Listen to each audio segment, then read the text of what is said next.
In this video, I'm going to show you how to do the Hyrule Castle walkthrough with all the treasures, as well as the boss, which I'm going to give you tips for on how I beat it at the end of this video. So at the beginning here, when you first get into the distilled Hyrule Castle town, there's nothing in these houses. You're just going to progress across here, just jumping across all of these different areas. There was an area to the right there that you can reach, I think, if you lay out beds. I didn't actually notice it until watching it in the playback here, so I do recommend just checking that area out. I'm not sure if there is anything worthwhile there. So the first treasure chest that I found was over here. You can get it right next to this warp station, and there is another one towards the left hand side that you're just gonna basically climb up. So you're gonna open up this chest, you're gonna get some radiant butter that always looks like cheese. I use the water blocks a lot during this one because it's so helpful. And then from here you're gonna use beds, and you're gonna somehow land it on the edge there like I did, and you're gonna just use this to jump across like that and open up another chest that is gonna have 20 rupees inside. That is everything here. You're just going to use beds to make your way back to the main little island over here. Just jump across like this, or you can warp to this teleport point. It doesn't matter. From here, defeat the enemies, and then you're going to go up the water spout or the river, the vertical river, all the way up to the top, and you're just going to go into the trees and then keep going up. There's nothing down to the bottom, so you're all good here. Keep going through the water. Just progress along here. You should get yourself to the main Hyrule Castle building. So the Hyrule Castle, this is where the fun begins. Grab the little waypoint over here, and then we're going to go up the stairs and progress into the first door. And up here, there is going to be a pathway to the right that goes to Zelda's empty room that there's nothing in. You can go check it out for just visuals, I guess. Other than that, we're going to keep heading on straight. And this is going to take us into the main throne room, where you can see under the chair there is a ladder. If you didn't notice it, you can just grab it with the X key, use that move mechanic, and move it out the way to take the ladder down and proceed under the throne and just keep following along with this pathway. There is another warp station over here, and then you can go ahead and grab the door, pull it open just like this.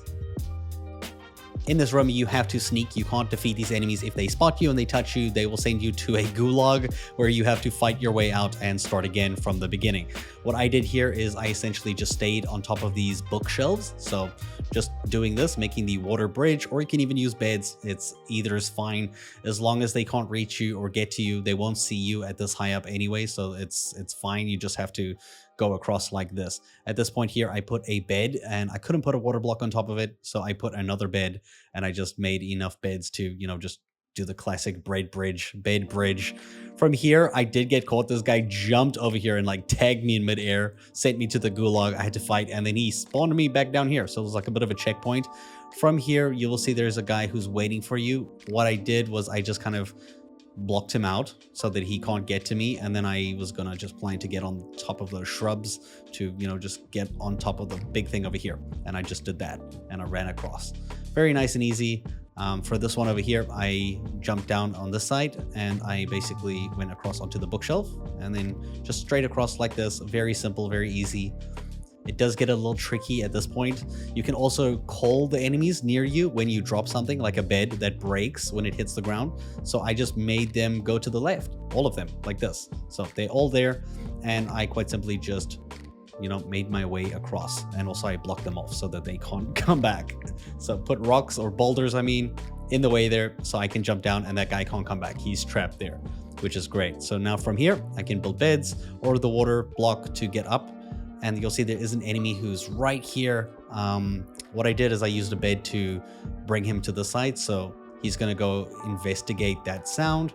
While he's doing that, we're going to go ahead and run to the other doorway here and finish that. So we're done with that.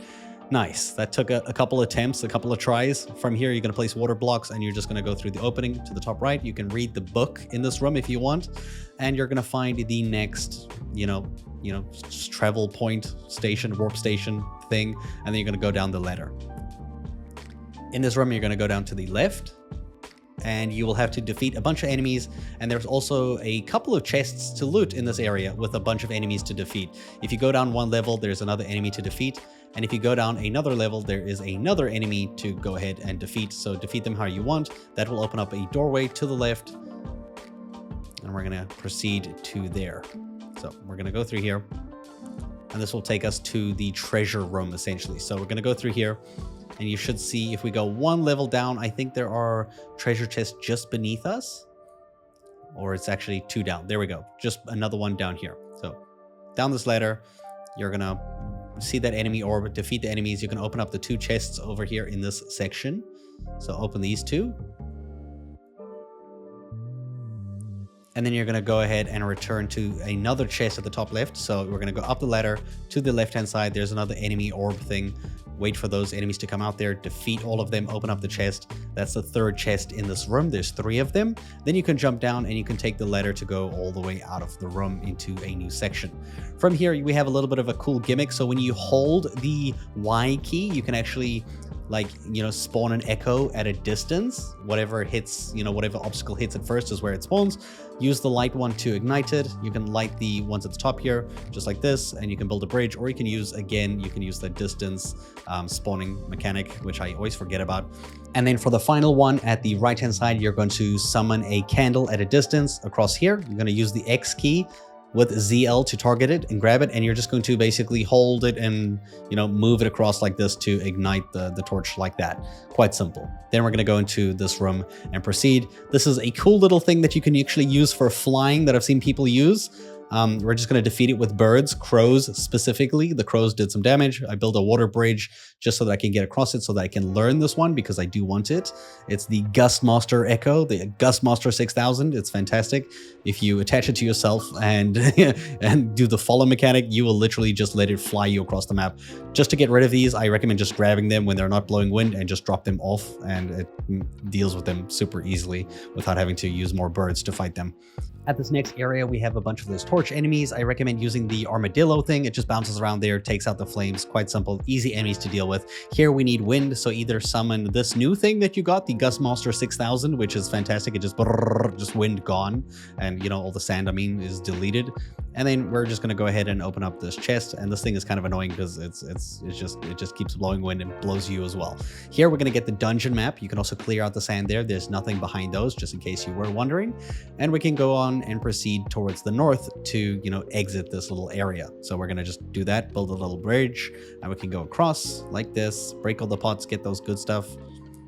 We're gonna go ahead and grab the warp point, and I'm gonna proceed immediately to the left hand side as we start here. So through the left, and then we'll do the right hand side after. So let's go here left.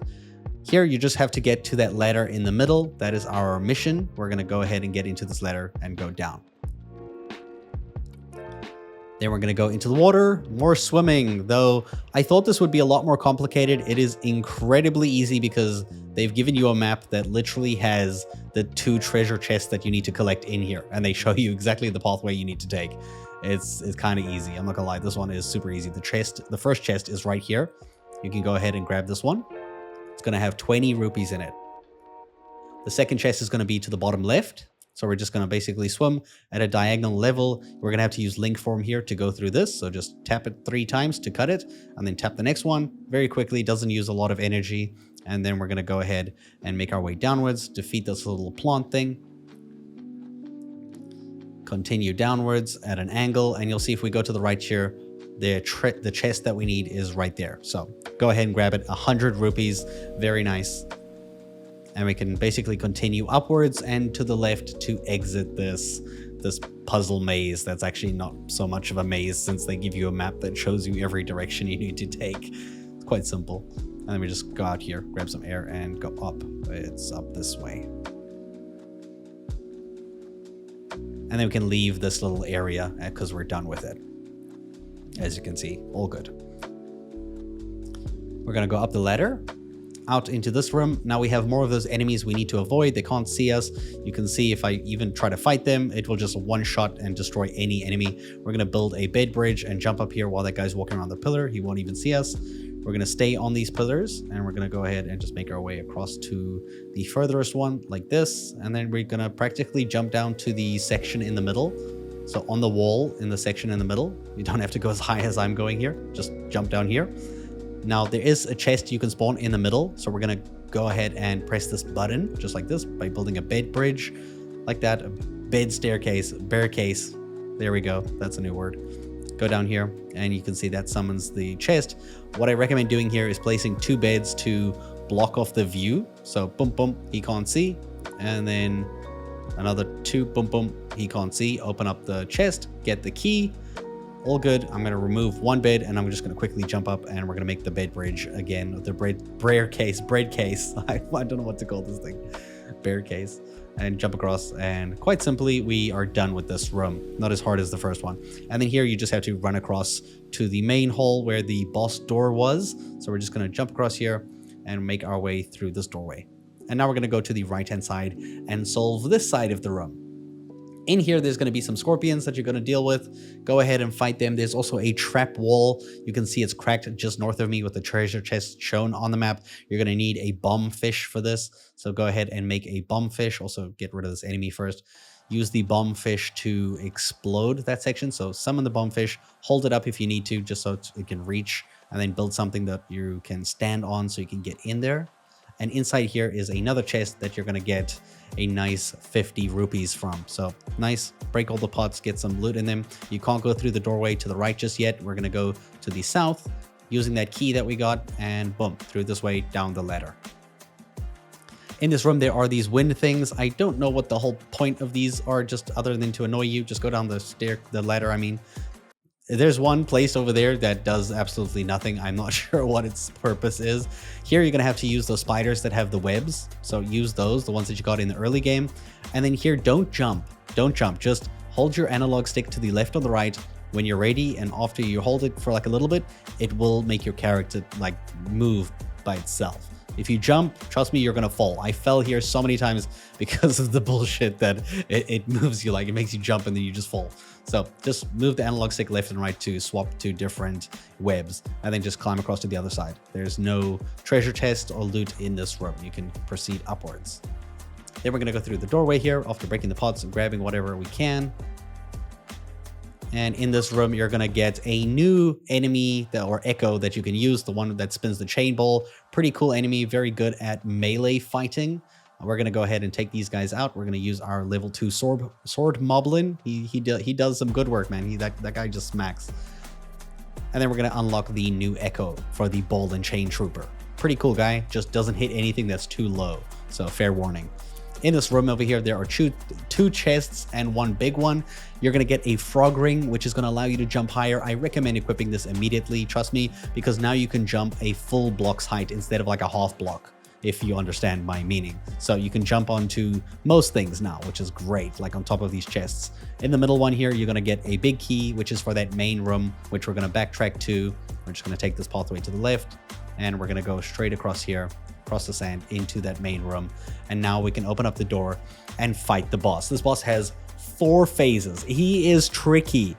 He's tricky, guys. You're going to need to be ready. I don't recommend using melee to fight him. Use something that does ranged attacks. In my case, I'm using Octoroks again.